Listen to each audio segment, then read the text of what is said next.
This is a front row event. As you can look around in the space and see, there are far more emojis happening than people in the room.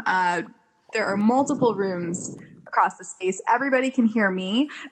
You probably see about 30 people in the space. There are many more right now. So during the question and answer section, just as you can tell, somebody raise your hands. I will call on somebody and they will be beamed across multiple instances and they'll have an opportunity to ask the question and get it answered. When are you gonna get glow sticks? Hey, what's up, Lisa? Can you hear me? Lisa! I can hear you. Cool. Hi. Lisa! Hey, oh my gosh, I've identified Duncan is in the building, guys. So let's show him how we do it in VR and let's give him the most ridiculously large rounds of emoji applause and hearts in the space. You guys, what you've been waiting for. Yeah. This is a live taping of the Duncan Trussell family podcast. You're in for an incredible treat here, and I'd love to introduce our guest of honor, Duncan Trussell. You might recognize him from some of his other venues that he's done, including Drunk History, and way too many for me to even mention, but the man honestly needs no introduction. He's hilarious. You're in for a great treat. So without further ado, Duncan, I'd love to invite you on the stage and let you do what you do. Thank you so much. Lisa, everybody, give her a round of applause, whatever that is here. Yeah. Hey, cool, man. Thank you guys so much for checking this thing out. This has been a dream of mine for a long time, and definitely a massive thanks to the folks at AltSpace for spending all the time that it took to replicate my living room. This is exactly like where I live, only like slightly smaller, so that's pretty cool. It took them a long time to do that. And also, I am completely naked right now, which is the first time I've ever done a show with no clothes on, so that's badass. Friends, this is a huge a moment for, I think, for everybody. Virtual reality is one of the many things that are relatively fresh to this dimension. And when I say fresh, I mean maybe in the 70s in some underground CIA laboratory, they had something reminiscent of that. But it's pretty incredible to think that we have all gathered together in a completely brand new space that has opened up in the multiverse to hang out together and to do a podcast. That is insane. And this is just the very beginning of it. And I know maybe it sounds a little lofty to say, but every single person who's here tonight is a pioneer. We're all pioneers who have ventured into a very brand new form of existence. And so we're just figuring it out right now. We don't know what this is. It's incredible that any of this works at all. So if there's some weird technical difficulties, if things seem off, if you can't get used to the fact that I'm some kind of hovering helicopter thing, just let go, I guess, because it's pretty intense for me just to gaze out on all of you and see this happening. It's really incredible.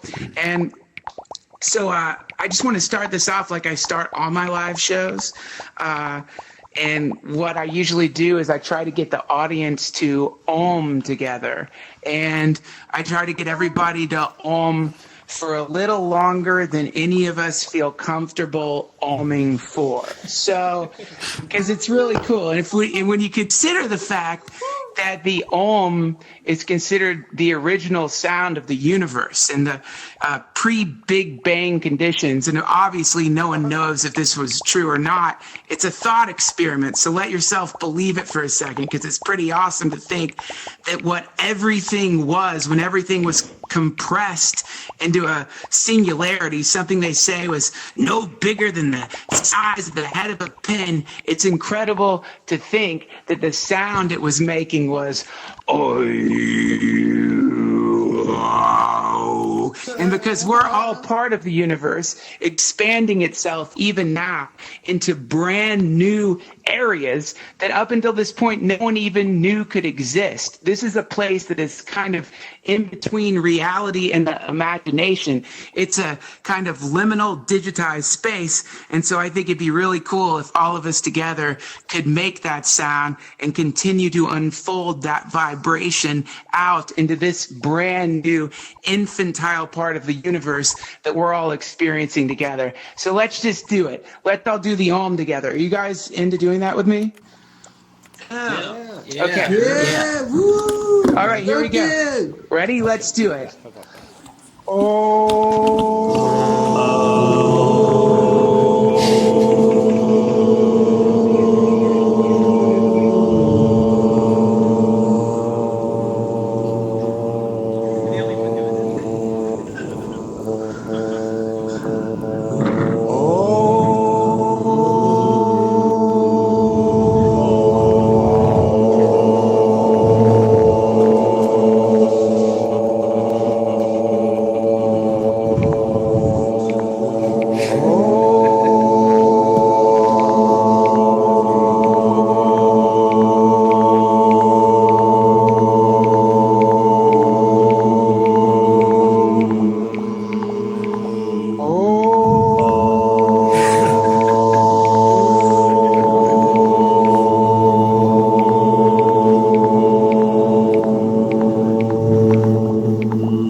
All right, that is fucking cool, man. Thank you guys. Give yourselves a round of applause. That was badass. All right, cool. Let's go ahead and get this show on the road then. We're just going to start the podcast. This is going to be, I'm recording this and I'm going to upload it as a regular podcast. So I kind of got to introduce it for a second.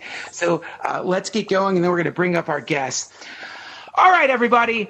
Welcome to the very first live virtual reality taping of the Duncan Trussell Family Hour podcast. For those of you who are listening in the normal Luddite way, you can't see that I'm gazing out upon a multicolored room filled with avatars blasting strange emojis that are floating above their head, but that weird bleeping, blooping noise that maybe you hear in the background, that's the sound of emojis rising up out of avatars as I do this podcast in virtual reality. This is a dream I've been having for a very long time. So thank you guys for tuning in. And I'm just going to go ahead and bring up my guests. Both of them are from a wonderful place called Singularity University. This is a place where some of the most brilliant minds on the planet get together and try to figure out exactly what is happening with technology and how we can use emerging technology and the rapidly accelerating technologies that we're all watching, not just for fun, like hanging out together in a room like this, but to actually and theoretically, potentially, probably use technology to heal and to fix some of the great problems that are facing the world. And so I'm going to bring up our first guest. He is a faculty member at Singularity University. He's a writer. You've probably read some of his writing in Wired magazine. Everybody, please give a giant emoji. Round of applause for Aaron Frank, everybody. Aaron Frank, let him hear it. Where are you, Aaron? There you are. What's up, man? Hey, friends. Hey, cool. Awesome. Cool. What's up, Duncan? Hello. Okay, and so we're just going to bring up the other guest that we have. This gentleman is the author of 5 books, 3 wonderful works of fiction, 2 amazing books, both of them talking about transhumanism and the ways that we can use energy to transform the planet. He also worked at Microsoft for 13 years, and he also shares a hobby with one of my favorite people on earth, Aleister Crowley. He climbs mountains on top of everything else that he does, including lecturing at Singularity University. Everybody, please, a giant emoji round of applause for Ramez Naam. Let him hear it. Woo! Hey, man. Yo, Duncan. How's it going, man? It's pretty cool. This is amazing. What do you think of the view, you guys?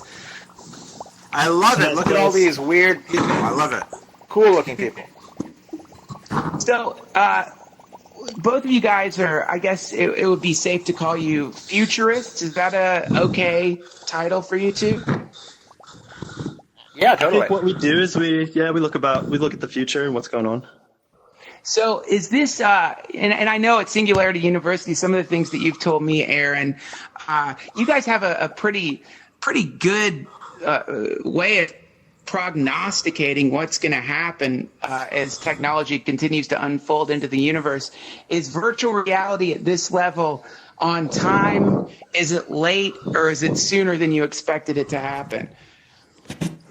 Yeah, I think what's interesting about virtual reality is it actually has come out in the same way that we see a lot of emerging technologies, in that it took a long time. There were a lot of fits and starts. There was a lot of excitement, in the late 80s, early 90s. It was, the next big technological wonder of the world. And then, it was kind of disappointing for a while. And then all of a sudden you reach this turning point where the technology suddenly gets really, really good, really, really fast.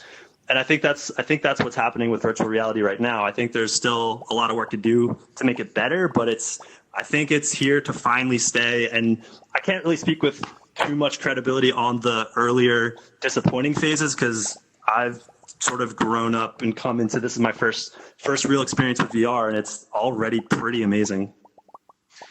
Ramez, what do you think? Is this on schedule? Well, who knows what the schedule is, but once it hits a point like this, it's just going to go gangbusters. We talk a lot about exponential technologies, so computing. Every decade, computing gets 100 times cheaper, and then every 20 years, it's 10,000 times. Every 30 years, it's 1,000,000 times. So for a long time, it looks like nothing is happening because it's just not good enough to cross any threshold where you want to use it. But once something like VR gets to the point that that for early adopters, it's good enough to use for some scenarios, then you're just a few years away from it being amazing and cheap for millions of people. And that's the point that we're crossing right now.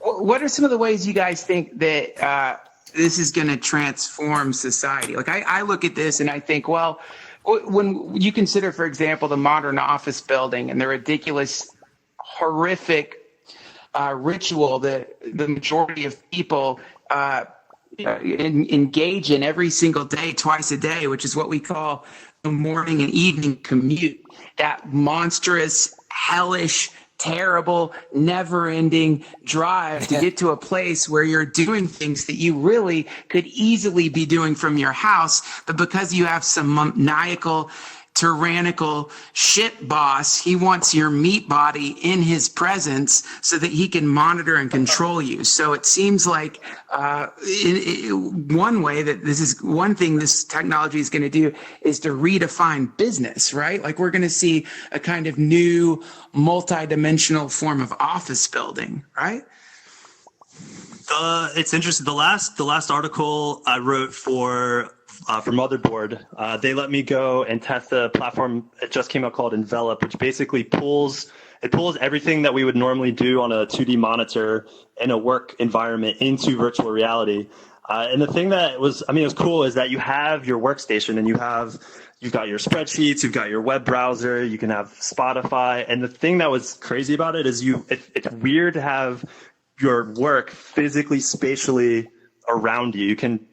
You get sort of a physical memory of what's going on. And then I think AltSpace has Slack integration, so you can do meetups with people online. I think you're right. I think what you're describing is definitely on its way, where you just show up to work in your pajamas, just throw on a computer, and you're good to go. I think the work stuff is amazing, but I think there's some other stuff that also, like tourism. The ability to travel is transformative when people get to do it, but we can't all afford airline tickets everywhere. But for way less than that, you'll be able to go see far corners of the world or look at the Himalayas or whatever. But the thing I think about most actually is empathy. So I was at this conference last year where I got a demo of a VR experience of a Syrian refugee camp, and I didn't understand how transformative it would be. And it wasn't even super interactive. You could only just look around. It was like a documentary in VR. You couldn't move around and stuff, but there was a narrative and people talking in Arabic with translators, and that just blew me away. It generated so much more emotion in me than anything that I've seen on a flat screen. That my theory is that in general, the ability to communicate, whether it's in text or video or anything, increases our understanding of others. And I think this will just blow past anything we've had before. Oh, wow, that's amazing. So, yeah, because it does seem to be that one of the top things that the military tries not to release to the public is what war actually looks like. And to the point where seeing any war video at all, for example, the terrible images coming in from Aleppo, that the horror that is happening there, the recent picture of those kids covered in ash and dust, it really makes humans re-question their motivation. So I love that, because at that point, virtual reality starts to become a kind of subversive technology if you're someone who's wanting to continue to keep up the illusion that war is some kind of surgical thing. You know, that's one of the most hilarious aspects of the language that our government uses for war, is they come up with these incredible terms like surgical strike, you know, like surgical, like removing a mole or something, you know, when you're actually turning human beings into hamburger meat. So I think for a human to be able to experience that firsthand, it maybe would make us be a little less, we would probably be likely to protest more and to try to keep our governments from pulling triggers as much as they currently do. So that's beautiful. It's a technology of peace and subversion.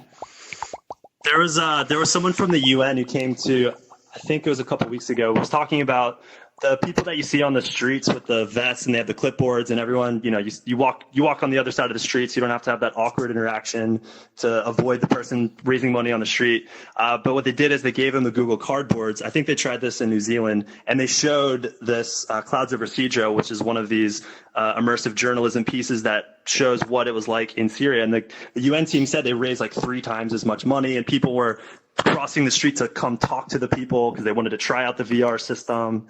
It was yeah. So people are, you know, people are responding to this. It's pretty interesting. Yeah.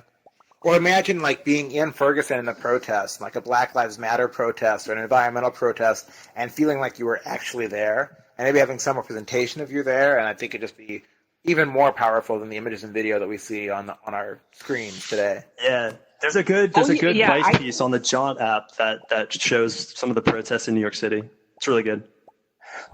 I also think, speaking of Black Lives Matter, I think another really fascinating aspect of this particular technology is that you're no longer imprisoned in the particular that you got genetically doomed, or depending on how symmetrical you happen to be, blessed with. So one of the things that's incredible about this technology is that we don't have to exist in our bodies anymore. We don't have to be white anymore, or black anymore, or a man or a woman, or even a Homo sapien anymore, which is, I think, an incredible and beautiful thing to experience this kind of zero gravity, which is that for your entire life you've been held down by the particular gravity of your personal appearance. And for some people, that's a wonderful thing.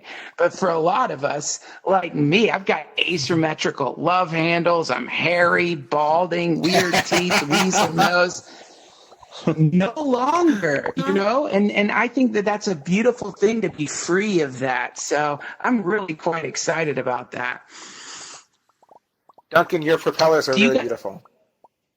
Thank you, and you are an incredibly beautiful shade of blue. It's amazing, really. I chose it myself. Aaron, but look at Aaron. Why did you pick a white T-shirt? Dude, this is so interesting. I find it really fascinating. I've always said people come up to me on the street and they're like, "Hey, you look like my brother. You look like this guy I worked with." I get this all the time, and it's funny that Altspace, their generic standard avatar offering, is this like generic looking thing that I think I actually kind of look like. This actually does sort of look like Aaron. Aaron actually does kind of look like this in real life. Yeah, in a tall, handsome way. Also, I went with the standard. That's me. I think I think that's a funny thing that we were talking about earlier, Aaron, is that right now, just because we're in the beginning phases of this thing, we are still like the space that we're in right now. This has been created to look like a human space. We've created a thing that mirrors, I guess, what a nice, cool human place would be. And actually, if you look at like the avatars that we currently can choose from in alt space, it's mostly human avatars, robot avatars, and these propeller head things, and these like weird, sinister. I don't know what you are, Justin B, but it's cool. Like you're some kind of interdimensional, I don't know, woman in formal wear. Are you a woman? I don't know. You're cool looking, man. Yeah, but it's still like right now we're incredibly limited by the what we have surrounding us, and I think that's something that's going to change. One of the things that Terence McKenna said, one of the things he said I really love is that he talked about how the octopus is this incredible creature because it has its ability to communicate. It's a chameleon and change colors. It's got all these incredible, I don't know, its ability to change its shape.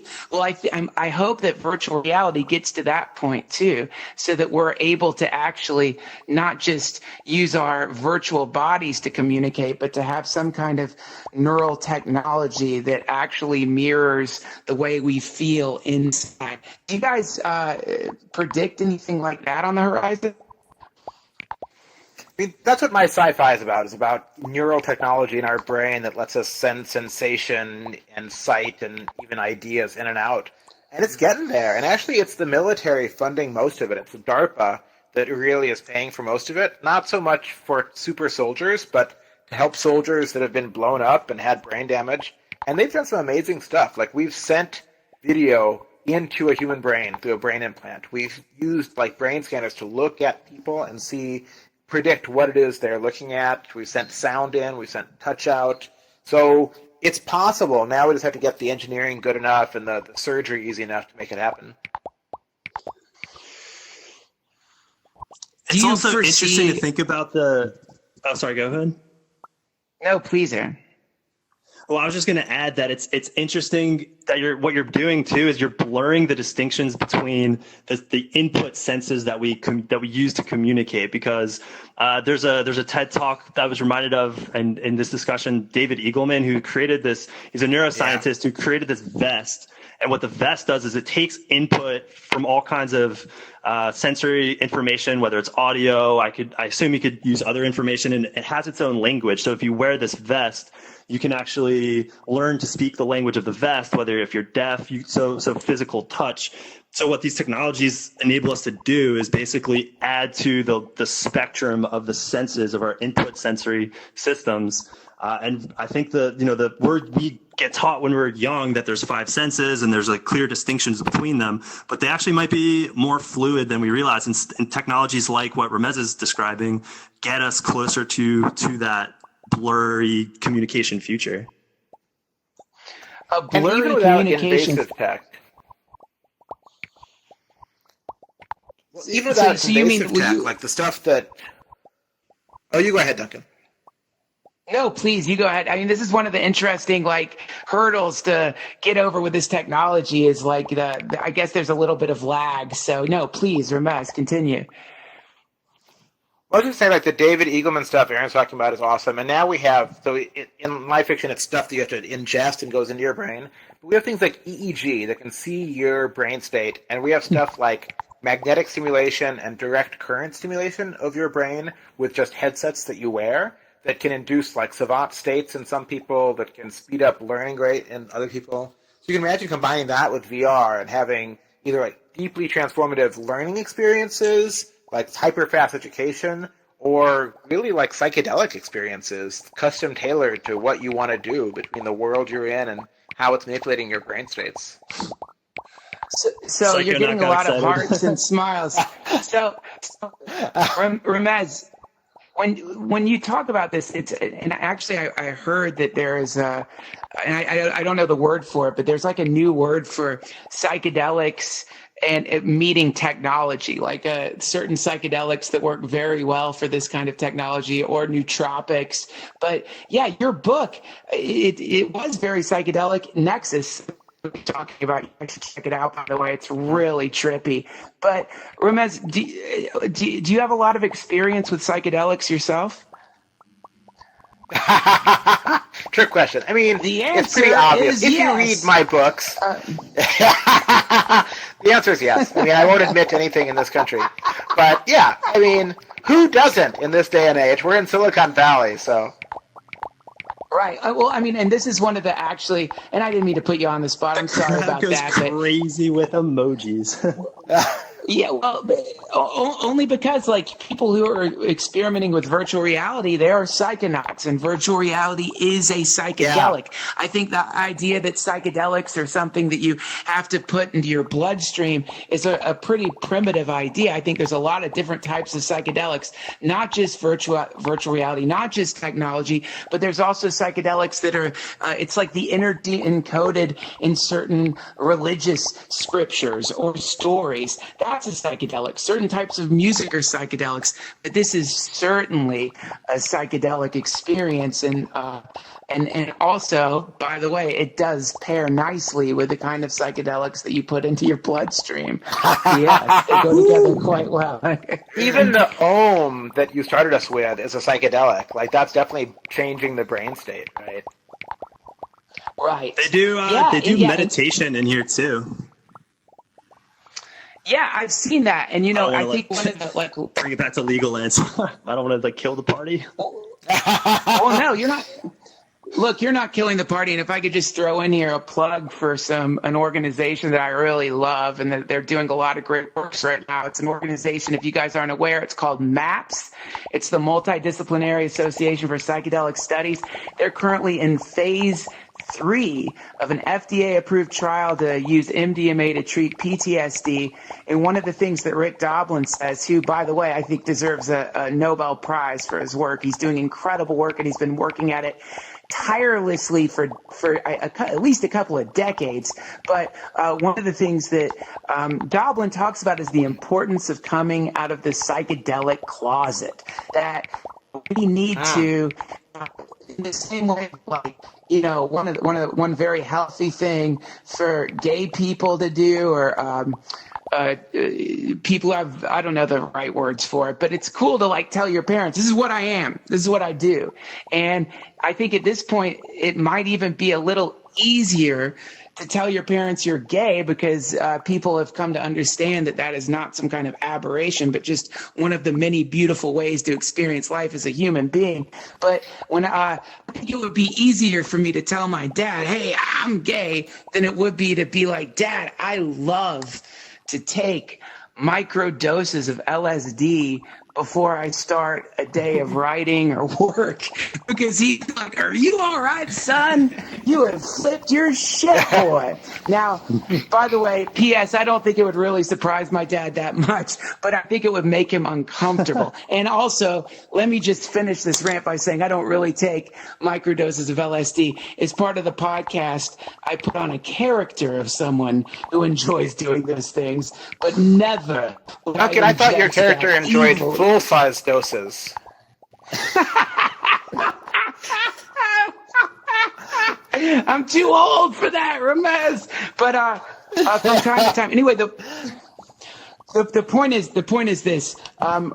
What's beautiful about this particular psychedelic, the psychedelic of virtual reality and technology, is as of yet, this is a thing that cannot be legislated. It cannot be prohibited. It's a thing that the government, that transcends governments, at least right now. But do you guys foresee a time in the future when technology could be legislated? Technology like this could actually become prohibited or illegal?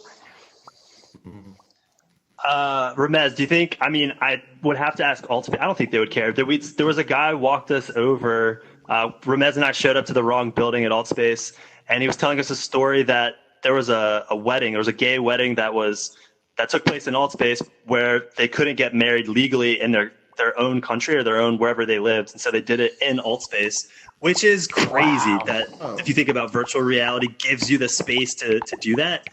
That's incredible. It's also interesting. Duncan, are you familiar with Entropia Universe? Entropia Universe. No, I'm not familiar with that. Yeah, so I didn't know about this until yesterday, actually. So we have a program at Singularity University. I hope the emojis in the room are people that know this, because I am not an expert. I just learned about this. But it's a virtual world similar to Second Life, except there's one difference in that there's a built-in economy, so that there's there's virtual goods in the game so it's intimately tied to a real-world economy. Just like there are other systems, Second Life has a component of this. But what ended up happening is an entire ecosystem. So apparently this guy who's in our program this week sold a virtual nightclub. It was part of some space that he sold it for $500,000. He made this Guinness World Record for the largest sale of a virtual good. And the reason it was so valuable is that people pay real money to virtually show up and be in this virtual space. So what's really interesting is that there are already these virtual worlds that have their own economies, their own ecosystems. And this guy, his name's John, I forget his name. His avatar is called Never Die, but he just did this campaign where he actually ran for president of virtual reality. And I'm not sure, I think it was kind of a sort of a tactic, like a marketing tactic to sort of build awareness for VR, but he's trying to think about this. Like, how do you legislate? How do you create environments and protocols for how people interact and participate in these online worlds? Oh, God, Jesus Christ. There's already people trying to create fucking protocols for this shit. We've got to watch out, man. That's what happens. They see something cool. The next thing you know, they want to be president of the goddamn thing. Get the fuck out of here. Yeah, exactly. We don't need any more presidents. Presidents suck. Look at what they do. Presidents are worse than serial killers. I don't know how many they are. When you think, how many people did Jeffrey Dahmer kill versus what's the average number of human beings an American president incinerates in their presidency? And they do it in the worst way possible. They do it in the way I eat chicken, man. Like, I go to the grocery store, I buy this nice little chicken, I bring it home. I don't have to break its neck. I don't have to pull its poor little chicken head off. This is what an American president does to human beings. He just sits in a meeting room and he's like, yeah, drops in that direction. That's really fucked up. So let's say no to presidents in virtual reality, and let's say yes to the communal power of people gathering together, free from the rotten bonds of government, because it's really disgusting. And we have this phrase. You have this phrase you hear sometimes now, Duncan, which is "all lives matter." But if you think about "all lives matter," we don't end up applying it to Syrian refugees or to people in Pakistan at weddings killed by U.S. drone strikes or civilians in Iraq.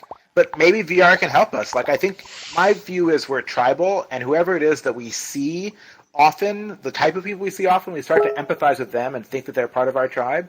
So maybe we can get to that point, that we actually care about the lives of people outside of our countries.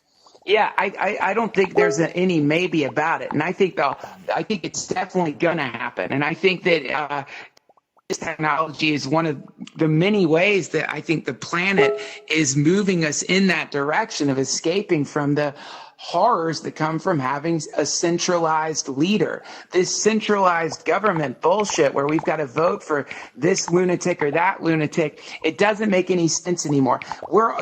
And by the way, Ramez, I actually made a map once of where in the world you need to get blown up to make the news in America. Wow. There's places in the world where if you get exploded, where a wedding party can get a bomb dropped on it, and it will be 3 headlines underneath Katy Perry farting on some TV show. It's true, man. It's really true. So this is why I think this technology is part of hopefully what is a global movement that's not just moving us in the direction of transcending our governments or geopolitical boundaries or any of that bullshit, but we're transcending the confines of our bodies, our human bodies. You know, if you want to do a spiritual exercise, you could all do it right now. Bring your hand, those of you who are in VR, for those of you who are in front of your computer screen, this isn't going to work unless you're invisible, but bring your hand in front of your face and look. Nothing's there, man. Nothing's there. It's nothing. Where are you? And this is one of the first questions in Buddhism, or in certain sects of Buddhism, where they ask, where are you in your body? So Ramez and Aaron, and I know you must have a lot to say about this because your books really swirl around this idea. Can you talk a little bit about where you foresee technology and spirituality meeting and merging? I think there's right here's a good answer. I think there's a merger happening already. Like if you look at the birth of technology in Silicon Valley, you see that there were people who A, had a hippie spirituality going on, and B, took a lot of psychedelics. It's everything from like the folks at Xerox PARC that first came up with the idea of interfaces to Steve Jobs, Bill Gates, we don't think about, he did acid too. So that helped inform technology. And now I think you see, you know, I'm a meditator in the Buddhist tradition, and you see people using EEG headsets to like measure their brain states and deepen their meditation. You have products like Muse that are out there. And Muse is actually, it's not that sophisticated, I don't think, but helps like do a guided meditation for someone and just use an app to help track it. And that's like the most trivial thing you can do. But I think as we start to investigate the mind, as our technology starts to be able to understand what's happening in the mind and in the brain, non-invasively, or even influence it somewhat, we're going to use that to go deeper. And in a way, I think the Buddhists are the smartest about technology of all of the spiritual religions. So the Dalai Lama's had a bunch of conferences with neuroscientists, and he's asked neuroscientists to investigate the brain. And he's talked about meditation as a technology to investigate what's happening in your brain. So one of my friends was at one of these conferences, and he had like the best quote. I actually use this in Nexus. A scientist stands up, and he asks the Dalai Lama, he says, you know, Your Holiness, what if, as we start using science to investigate what happens in the brain, we find out that some things about Buddhism are incorrect? And the Dalai Lama says, well, then we'll have to change Buddhism. Like, I can't imagine any other spiritual leader ever saying that. Yeah, that's super cool. Can I ask you guys a question? Please. Ramez, or Duncan, because I know you guys meditate. So I know what I it's interesting because in Silicon Valley, everything right now, it's all about data. It's all about measurement. And I know there are applications where you can use these EEG devices and you can train yourself to meditate and put yourself in this brain state. But it's all about quantification. It's all about measurement. So I think this gets to one of these questions that, explore is data and measurement, because the purpose of data and measurement is to optimize and to sort of turn the dials as if there's this control panel. Does that apply? Is that like a way to think about meditation that fits? Oh, I think it partially is. Please, Ramez. Well, I think there are studies of people who have used EEG feedback devices, and their brains basically go through the same changes with people who study Vipassana meditation, but it happens faster. So I think it was like instrumental meditation. I'm not sure that captures like all the value of meditation by any means, but I think that some of it is just like training your brain in new ways to have more serenity, less noise, more openness. I think technology can help us achieve some of that, and it has a spirit. Right, because like as far as I know, meditation is about just being with whatever you're experiencing and just being, not trying to change or control. It's almost like a giving up of the steering wheel and just being with whatever's happening. Whereas something like this, where it's like, no, you're meditating wrong, and here's how to fix that and meditate better. Like competitive yoga. Yes, which by the way, I have a Buddhism Olympics. Yoga. So yeah, I think it's a really interesting one of the fascinating things that can happen with meditation or any spiritual practice is that you could get really good at tricking yourself into thinking that you're doing anything at all, which is all part of the process, really. And so there have been times when I've been meditating, and it feels as though there's some kind of complete boundary dissolution, a kind of merging in to the infinite, something quite similar to what can happen on a heavy dose of psychedelics.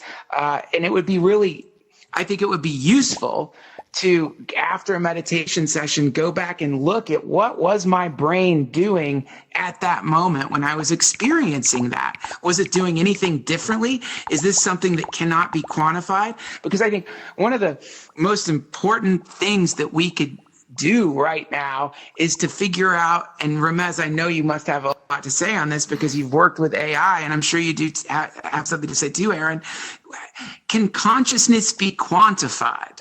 Can we figure out a way to actually measure the sense of self? Where is it? In the same way, if a Buddhist, as Jack Kornfield talks about when he became a forest monk, in the same way that they said, find yourself in your body. If this is the first question that you might ask a Buddhist monk, then can science answer that question? For real answer the question? Because the moment we can answer that question, then theoretically, that will be the moment that we could transfer that consciousness, move it outside the limits of the human brain, or replicate, duplicate, or accelerate that consciousness. What do you think? Do you think it's something to quantify, you guys? Ooh, I mean, it's a big, big question. So I think right now we absolutely can quantify some things about your conscious state by using brain scanners. We can tell some things about your emotional state, about how relaxed or aroused you are. I mean, aroused in like a big general way. But getting out of quantifying like what makes you, what makes Duncan, what makes Aaron, that's all theoretically possible. There's no theory problem, there's no philosophy problem with that. It's a pattern of information flow in the brain. But the technology is really not there to get super granular. And the reason is that your brain has 100 billion neurons, right? The Milky Way galaxy is about 400 billion stars. Your brain has about 1,000 connections between each neuron. Yes, you've got 100 trillion synapses, 100 trillion neural connections in your brain, which is like Ramez, 1,000 times the complexity of the Milky Way. Can I stop you for a second? Can I stop you for a second? Yeah. My brain has 600 billion neurons. It was just scanned recently. Dude! Yeah, it's right pretty on. cool.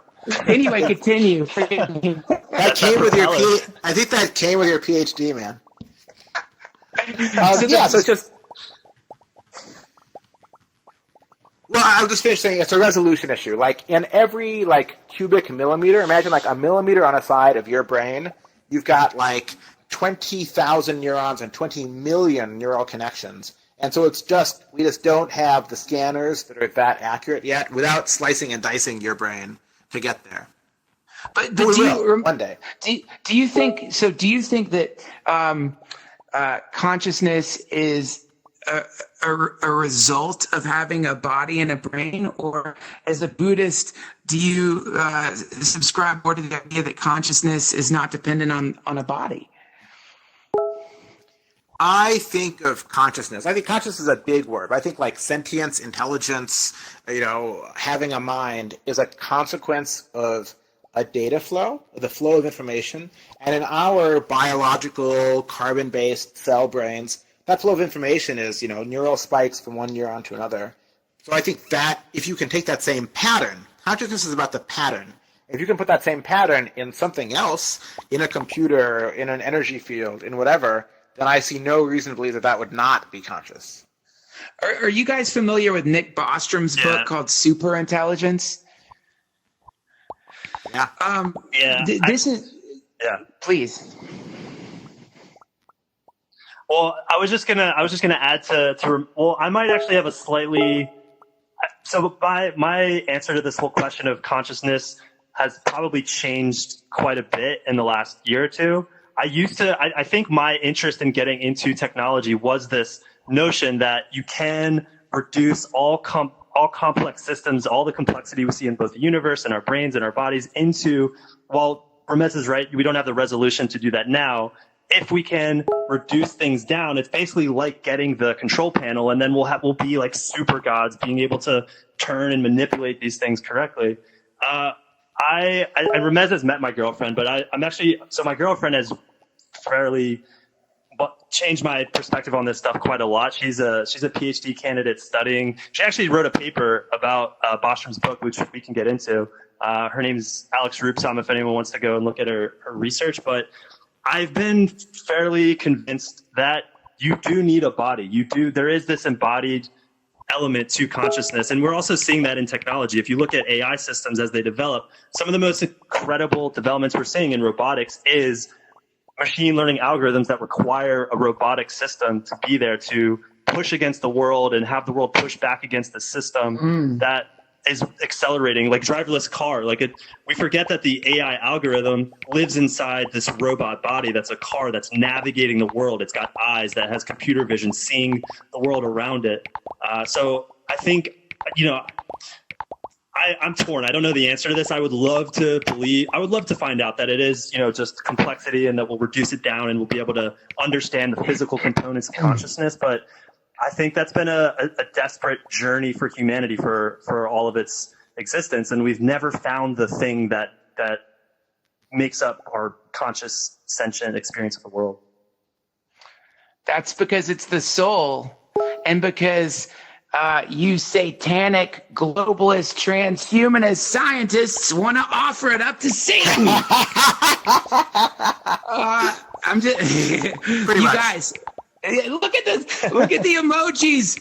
Guys, actually, of course, obviously, I don't think of you as Satanists. I think of you as brilliant humans, and I'm so grateful that you gave me the pleasure of your company for this first VR podcast. We're hitting 7 o'clock now, and so for the last part of the podcast, I wanted to open the floor to some questions for our guests. I don't know how this is going to work. Someone else is going to pick who asks the questions. I'm not going to be in control of it. But for the next 20 minutes or so, let's take some questions.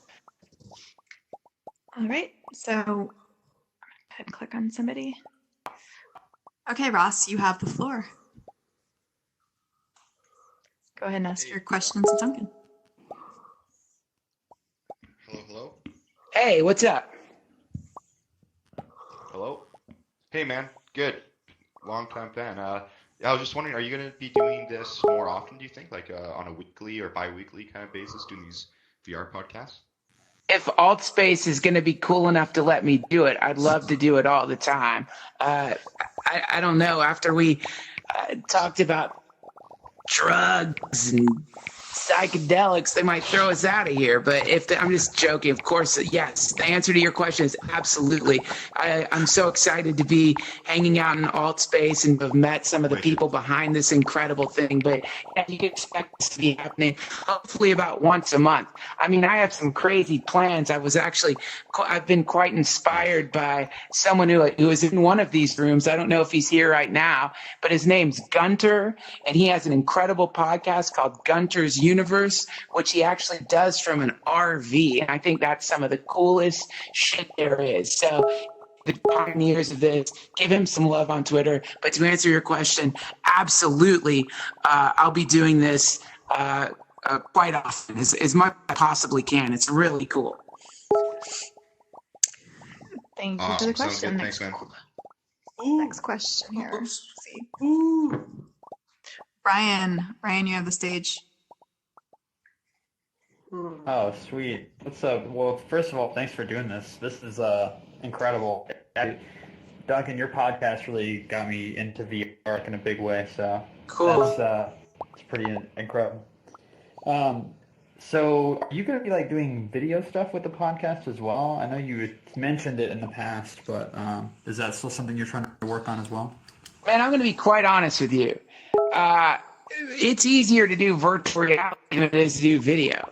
This is easier than to do video. I don't understand why that is. And also, I don't have to worry about how fucked up my hair is or how bloodshot my eyes are when I'm doing this in VR. It's a beautiful thing to be able to do a live show and not have to worry about all the normal stuff you have to worry about when you're filming.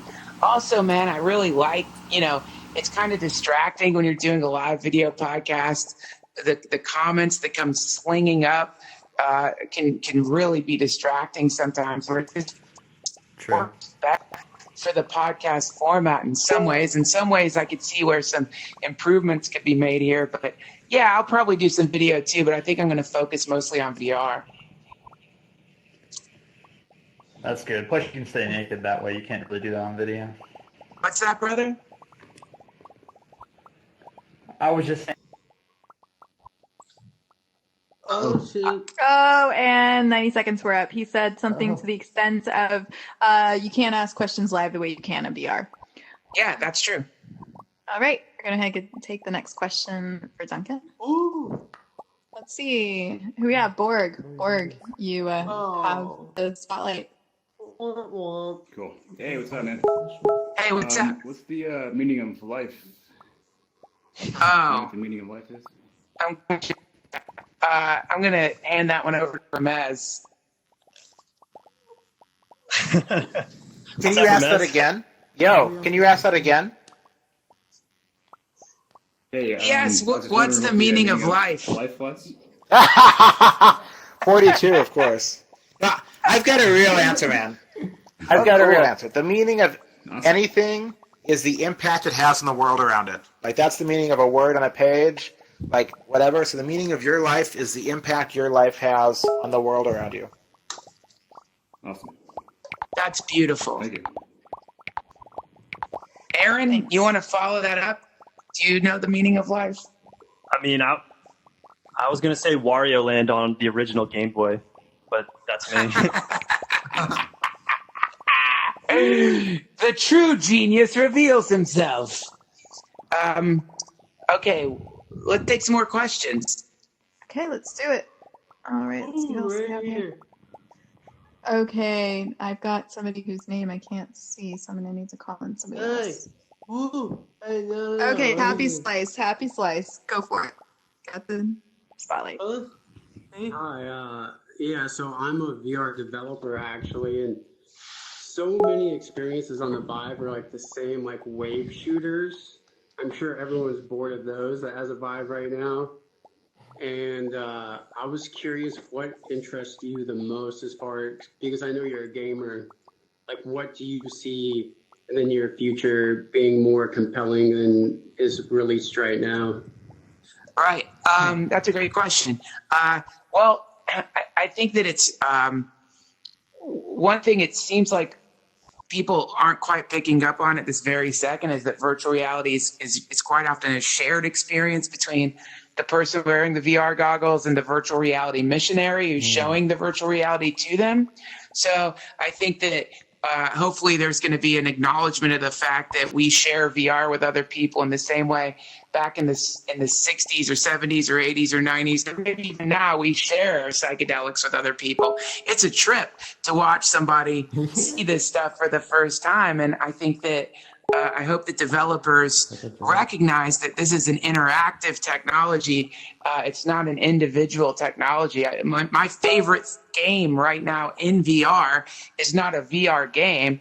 It's watching what one of my friends, Pendleton, is described as like a virtual reality laugh that happens when people put VR on for the first time. They laugh in the coolest way. It's an amazing thing to hear. So that, and then also, I would hope to see more art apps like Tilt Brush and more collaborative art apps, so that, for example, one dream I've always had in virtual reality is like the way I would love to end this podcast would be for all of us to spend however much time we wanted to after this hovering around some kind of massive lump of digital clay that we could then all sculpt together and, burrow into and like sort of Minecraft tunnel inside the thing and draw messages inside of, and then for us to then be able to print that sculpture out on a 3D printer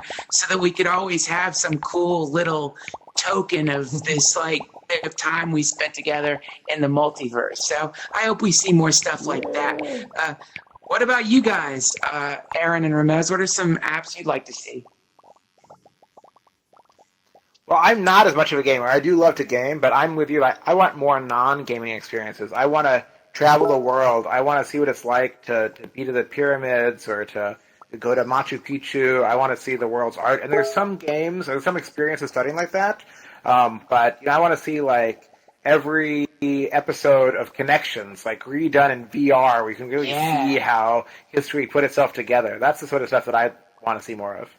That's super cool. Yeah, What about you, Aaron? I mean, it's kind of I feel like we're almost there. Like we could easily do this. I want a music, not like a music visualizer. Like I want a brilliant artist, someone who we all would point at and say that person is amazing at creating art, to take a song and create a VR movement-based experiential journey through the music, where I can see the drum line and actually the song I want them to do is, I forget the name of it, but it's the first track on the Alabama Shakes second album, because there's instrumentals, it's like orchestral music. Like I want someone to take each instrument and just create something that I travel through and feel like I immerse myself in. And I feel like that we could do that now. That's what I want to do. Cool. Awesome. Great question. Thank you. Let's take another question. Ooh, right here. Hey. Okay, VR philosopher, you have the floor. Duncan, thank you for introducing me to the Vive. I heard you on your first podcast talking about it. I went out and bought one and convinced my wife to start a business, VRealExperiences.com, and it's exactly what you just described, where I'm capturing somebody's first experience in Vive and capturing a pre and post interview.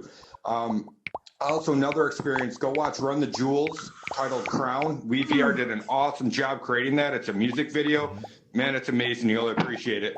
But I want to know how Burning Man has changed your VR experiences. Great question. Yeah, man. Ramez, thank you so much for the tips, by the way, that you gave me about Burning Man. Yeah, my pleasure. That was, you gave me a lot of great advice. I didn't follow all of it. I didn't make it out to the trash bins, but so Burning Man has inspired me to want to do more for a community, to see what I can give.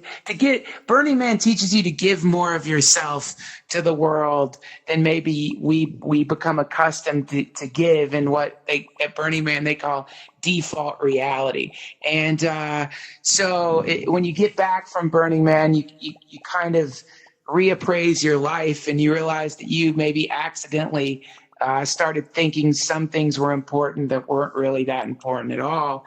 And you start realizing that really the feeling that you get from giving something to someone with no expectation of anything back is a lot better than money. It's a lot better than anything. And then you realize, oh yeah, of course, because we're animals that are supposed to work together in communities, because the history of human evolution has not been solitary individuals surviving alone in nature. It's been groups of people intimately connected, surviving together, giving to each other, learning from each other, raising each other's kids. So it's made me want to explore places that don't have presidents and places that don't have centralized power structures, even though Burning Man has had to develop a kind of centralized power structure just because it's such a massive festival. They still do an incredible job of creating a lot of freedom for that many people freaking out in the middle of the desert. So that's a long answer. What about you guys, man? I'm really interested to know how it's affected you, Ramez and Aaron. I don't know if you've been Aaron, but I know you have. I think you had a great answer. I mean, I think, Burning Man, we talk about it as a temporary autonomous zone. It's not that autonomous anymore, but it's still like a lot more autonomous than the rest of the world. And I think that connects directly to what you said about leaders, Duncan. Like, can we self-organize more? But the whole thing, like Burning Man, I went to Burning Man my first time when I was, how old was I? Like 24. And so I was a little naive baby. And so it just blew my mind with, the drugs, the partying, but also the gigantic size art and this ethos of not just don't be a participant, not just don't be a spectator, but participate. like make it better in some way, meet a stranger and like do something awesome for them, like that ethos is just friggin' amazing. Yeah, it really, really is incredible, and it's a beautiful thing. It reignited my hope in my species, because you realize that no matter how jaded or cynical you became, humans are doing some really incredible stuff together. And if you guys want to find out more about Burning Man, maybe if you haven't gone, check out this book I just started reading called Tales of the Cacophony Society. It's really, really amazing, and it's the story of the progenitors or the partial progenitors of Burning Man. Any more questions? All right, let's take the next question. Okay, let's see who we have here. Terry, you have the spotlight. You able to hear me? I can hear you. Can you hear me? Hear you great. No? Yeah. It's not working? Yes, we can hear you. Oh, okay. It's working. Hey, what's going on, Duncan? Hey. All right, cool. Sweet. Yeah, no, I've been producing for a long time, and I just wanted to know how you've been enjoying the move. Oh, it's the greatest. It's like having a spaceship component in your house. Like, it's like something out of Roswell, something that fell out of a spaceship is just sitting there anytime you want to, like, listen to that crazy thick bass sound that it produces. It's wonderful. I love it. It's a sub 37, and it's the coolest thing ever. Yeah, that's awesome. Thanks for asking. Yeah, Moogs, they're amazing, man. It's a beautiful company up in Asheville, North Carolina, and you go into that place. If you're ever up in Asheville, take a tour of that company, and it's like you realize, oh my God, there's actual hippie elves working here, just like sitting with soldering irons over like strange. Crazy looking circuit boards that end up getting used by some of the greatest musicians on earth. All right, any other questions?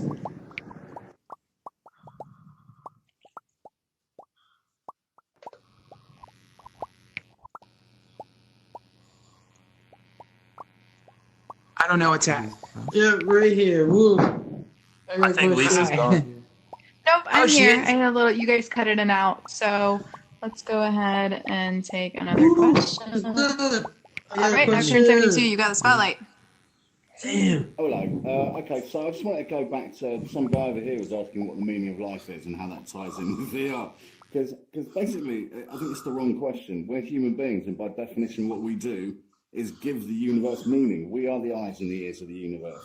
We are how the universe makes sense of itself. We are the sensory, organs of the universe. So it's the wrong question entirely. But yeah, going back quickly to the guy here was chatting about sort of like virtual economies and stuff.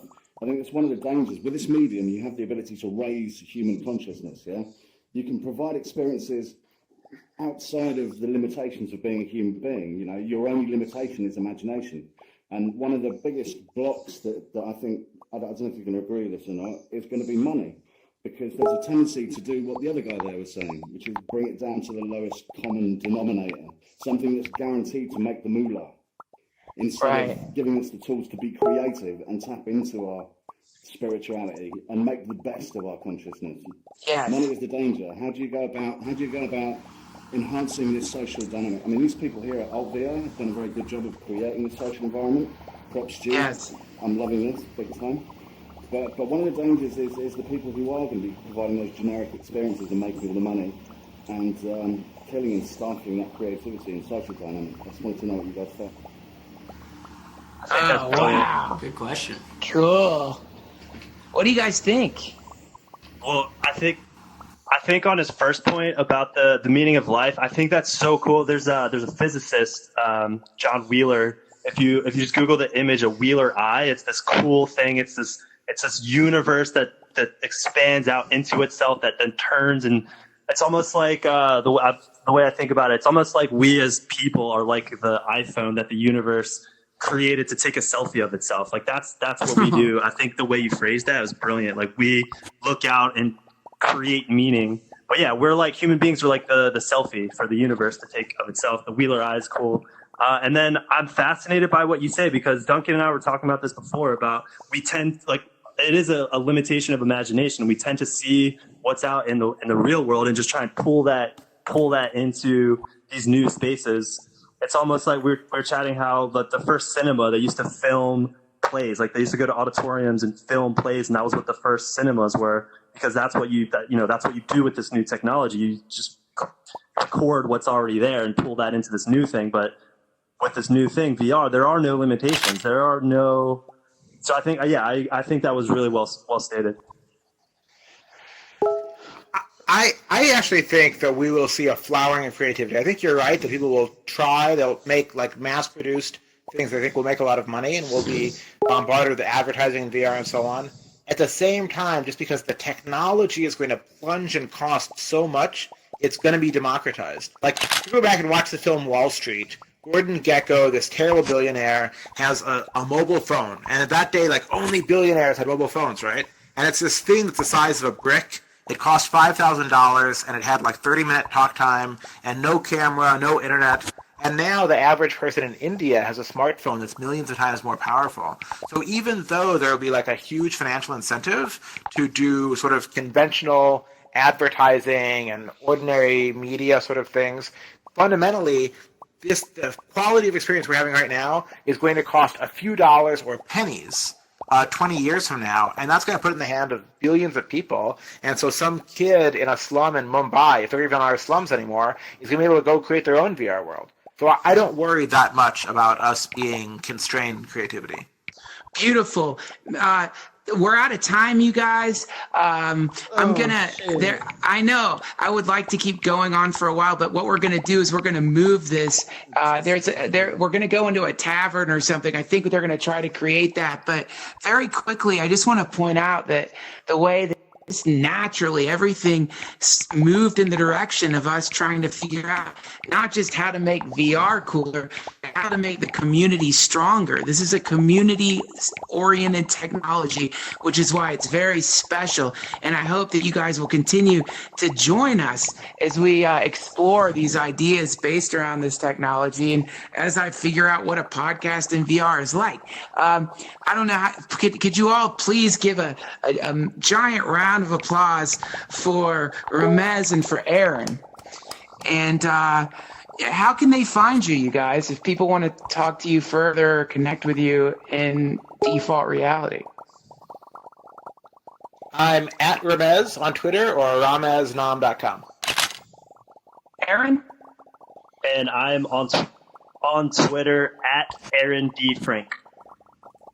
Beautiful. Thanks, man. Thank you guys so much for joining the very first PTFH in virtual reality. I will see you hopefully within a month or so.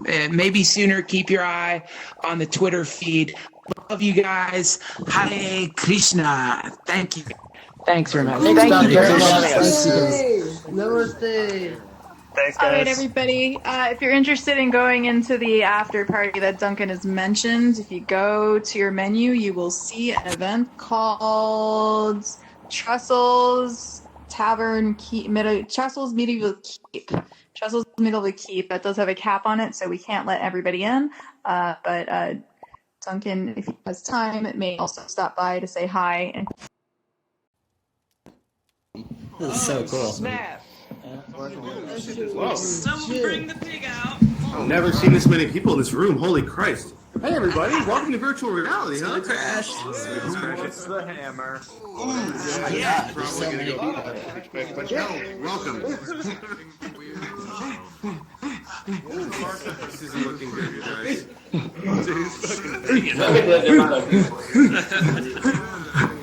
Okay.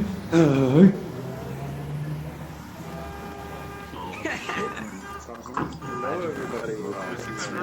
What is happening, you guys? What is happening? The server just started.